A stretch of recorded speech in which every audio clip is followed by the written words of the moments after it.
What's up, everybody? It's Friday evening. I have a very special knife on the table for you. At least in my estimation, I think it's a really cool special knife that was honestly pretty unexpected. If you don't know what this one is, this is the Spyderco Shemp Tuff DLT exclusive.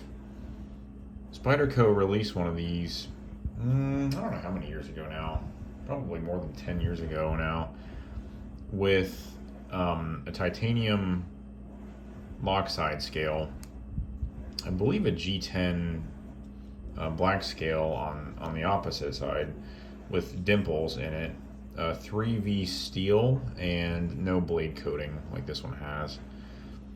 So this is one that apparently DLT commission Spyderco complied with, and yeah, this is my review of it.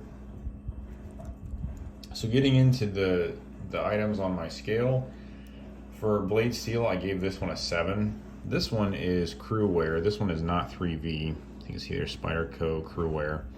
Crew wear is a tool steel with very high toughness and wear resistance. It is not stainless, hence the coating on the blade here.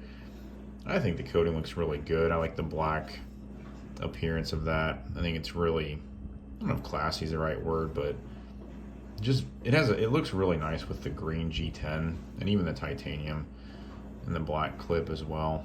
So just a really nice look. For crew wear, I hadn't reviewed a knife with tool steel yet. I guess the D2 on the Cabela's Benchmade is kind of a tool steel. But anyway, so I gave the crew wear a rating of 7. Not quite to the level of an S90V, it's not stainless, but it still has very good wear characteristics, very high toughness, and I think a 7 is a well-deserved score for that. Moving on to the clip, you can see here, this is a pretty unique clip style. I think the military uses a similar style clip, if not the same. It's pretty rare in Spyderco's lineup to have the 3 screws around the clip, and I personally really like this clip. I think it offers really nice stability for a knife that's this weighty, and it is positionable in any of the 4 positions, tip up or tip down, left or right. Has a nice black coating on it, so the Spyderco logo here. I'm sure this will show some wear, but retention's good in the pocket. I've carried this knife a few times and it does not slide around. The clip is very tight against the titanium, and yeah, it's just a nice clip. So I gave it an overall score of a 7. In terms of lock type, this is a frame lock. You can see here, it has a steel lock bar insert, which you can see is screwed into the titanium there. The lock itself is actually pretty short, which is rather unusual in my estimation, but still functions. No lock rock, no blade play, anything like that. So it is a frame lock. Materials on this guy, you have the green G10 here. You have the nice coating on the blade. I'm not sure if it's a TIN coating. I believe it might be, but you can check DLT's website to verify that. The titanium lock side is very nice machining on that. Steel clip, nice steel. I think these are T8 screws from what I could tell with my little tool, and I think this is a T10. So nice screws on this. Just overall, the materials are really nice. So I gave this a score of an 8. You know, if there was carbon fiber, maybe more titanium, etc., I would have bumped it up to a 9 or a 10. But you know, we have G10. I think the G10 is really nice. The fact that it's not a 10 isn't necessarily a knock on this. It's just, it is what it is. And objectively, G10 isn't as high a performing material as, say, like a carbon fiber, but still a very nice material. So overall, I gave it a score of an 8. Size, this guy's a big knife. So you can see I'll position it in the middle. I'll do a Mannix on top. Kind of butt the ends together there. So you can see it's pretty sizably larger than the Mannix. And the Buck 110 below it here. So about the same length as the Buck. The blade length is about maybe a 1/4 inch shorter. just the design of the knife is very unique, and that lends itself to a blade length that's not as long as a lot of knives. So, you know, considering blade to handle ratio, this knife is not very good, but the ergonomics were really excellent. You have a nice large finger choil here, nice purchase up here for your thumb, and the handle is significantly, I mean, it's long enough to fill your hand, so really good ergonomics. I think it does sacrifice some blade length for that, but anyway, overall, yeah, it's a long knife. It's a pretty tall knife, and it is heavy. I mean, you can see how thick the steel is. Let's see if it'll focus on that. Maybe not, but I'll grab the Mannix and just compare it. So yeah, pretty significantly thicker than the Mannix. And then compared to the Buck, again, much thicker than the Buck as well. So yeah, it's a large knife, heavy knife, built for hard use. I mean, it is called the Tuff after all, so, you know, that name is very fitting for this knife. In terms of action, this was a little bit stiff out of the box, but it's really loosened up quite a bit. You can see you can middle finger flick it. It does not drop shut, but it's, you know, it's a smooth action. It kind of reminds me more so of a Chris Reeve than anything. I'm not saying the action is extremely similar to a Chris Reeve, but it's just a very tight lockup, a very smooth, consistent action, and yeah, it's very confidence inspiring. So I give it a score of an 8. It's not a flipper. I mean, it's not going to be like a Shirogorov style, and this is running on, I believe, phosphor bronze washers. Yeah, that's what it looks like in there. So yeah, so I gave it a score of an 8 for action. In terms of hardware, again, as I mentioned, these are T8s. I believe this is a T10 here, and yeah, those are nice large screws for a pocket knife. I think this does deserve a score of, I'm going to give it a 10. I think that's fair for this. Larger torque screws, you know, a common style of screw, should be easy to disassemble and clean and maintain.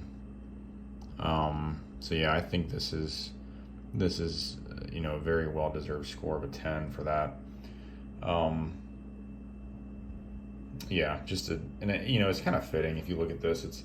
It's supposed to be a tough knife. It's supposed to be hard use. It has the thick blade steel, blade stock, the lock bar insert. So it just makes sense that it would be easy to tear down and maintain, because the idea would be that you would use it and carry it a lot. So looking at the price, this guy is pretty expensive. I think they're $315 on DLT's website. I'm not sure if they're still available. I haven't checked for maybe a couple weeks, week or two. But yeah, it's an expensive knife. However, I think for what you get, just overall, I think it's a pretty good value. You know, you get the nice green G10, you get the crew wear that's coated to prevent rust, you get the nice thick titanium scale, you get the lock bar insert here. You get a very unique design from Spyderco that they haven't released in over a decade now. And I think this is going to be a collector's piece after they retire it. I mean, it's a limited run model.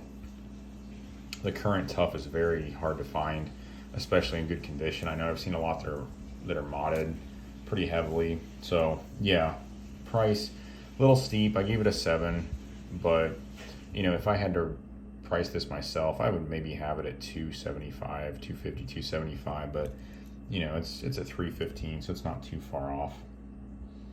And then finally, in terms of quality, fit, finish, lockup, all that stuff, I gave this knife a 10. The lockup is excellent. You know, as I said, there's no blade movement. Locks up nice and secure. You can see it's at about maybe 40% or so. Everything's nicely machined. The spider hole is not too sharp. Has this nice fuller in it on either side of the blade.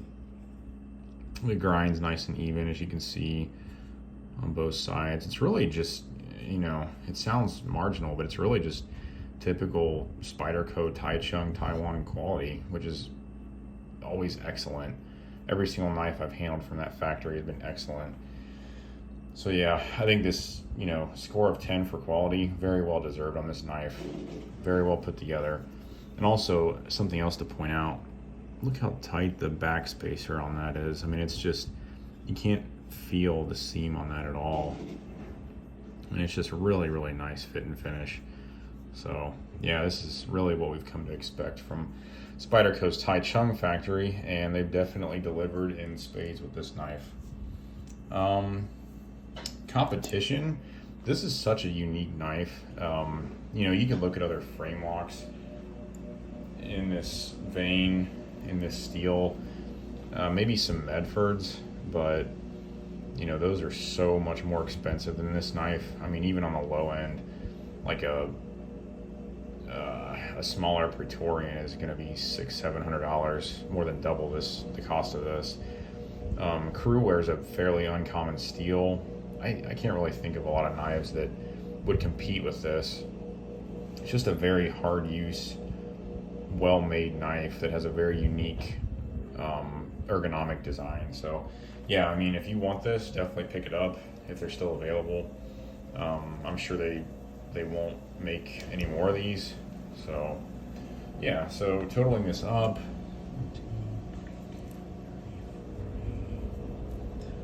got a total score of 57 on this guy. Let me double check that. Yeah, 57, which, you know, puts it up there with the Chris Reeve Impinda that I just reviewed, the Benchmade 940s, and the F3 was at a 55. So it's definitely towards the top of my rating scale, which I think it's a great knife. I highly recommend it. And yeah, if you guys have any questions, you know, leave them in the comments. I'll be sure to respond. And thanks a lot for watching. Please subscribe if you haven't. And we'll look forward to talking to you on the next one. Have a good day, guys. See ya.